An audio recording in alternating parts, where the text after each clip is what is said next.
Assalamualaikum ya ahi ya ukhti atamasya ila bahdat walatan salimah rifat iza kuntu umat Muhammad akhiru kalami bin nasyad. Assalamualaikum warahmatullahi wabarakatuh. Alhamdulillahi rabbil alamin wabihi nasta'in wa ala umurid dunya waddin wassalatu wassalamu ala ashrafil anbiya wal mursalin Sayyidina Muhammadin wa ala alihi wa sahbihi ajmain, amma ba'd. Pertama-tama dan yang paling utama, bukan yang kedua dan bukan pula yang ketiga, marilah kita panjatkan puja dan puji syukur kita atas hadirat Allah Subhanahu wa taala yang mana telah memberikan kita beribu-ribu nikmat, diantaranya nikmat iman, nikmat ihsan, nikmat kesehatan, dan nikmat kesempatan sehingga kita dapat berkumpul di tempat yang insya Allah penuh mubarakah ini. Salawat bermahkotakan salam tak lupa pula kita haturkan kepada junjungan kita, Nabi kita, Nabiullah Nabi Muhammad sallallahu alaihi wasallam, yang mana telah membawa kita dari zaman jahiliyah menuju zaman Islamiyah, dari zaman naik onta menuju zaman naik Toyota, dari zaman makan dange menuju zaman makan pancong lumer. Hadirin wal hadirat rahimakumullah, berdirinya saya di sini bukan karena tidak ada kursi, tapi karena ingin menyampaikan ceramah singkat saya yang berjudul Zina. Hadirin wal hadirat rahimakumullah, Allah Subhanahu wa taala berfirman dalam Al-Qur'an, surah Al-Isra ayat 32 yang berbunyi, Bismillahirrahmanirrahim, wala taqrabuz zina innahu kana fahisatan wa sa'a sabila, yang artinya, dan janganlah kamu mendekati zina, sesungguhnya zina suatu perbuatan yang keji dan suatu jalan yang buruk. Nabi Muhammad sallallahu alaihi wasallam bersabda, dari Abdullah, ia bertanya kepada Rasulullah sallallahu alaihi wasallam, wahai Rasulullah, dosa apa yang paling besar? Rasulullah menjawab, engkau mendustakan Allah Subhanahu wa taala padahal Dia yang menciptakan kamu.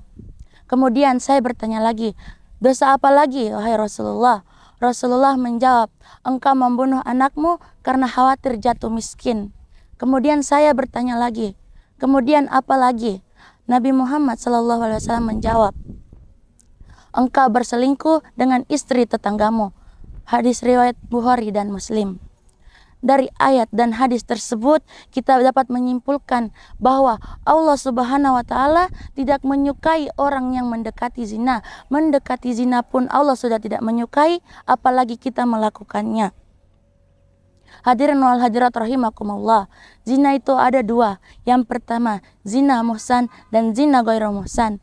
Apa itu zina muhsan? Zina muhsan adalah zina yang dilakukan oleh seseorang yang sudah menikah.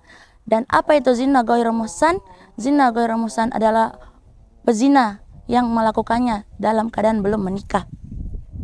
Ada pula hukuman bagi pezina-pezina tersebut, yaitu hukuman bagi pezina muhsan adalah rajam. Apa itu rajam? Yaitu melempari pezina tersebut dengan batu hingga pezina tersebut mati. Dan tidak boleh pula melemparinya dengan batu berukuran kecil sehingga memperlambat kematian pezina tersebut. Dan tidak boleh pula melempari dengan batu besar sehingga pezina tersebut mati seketika.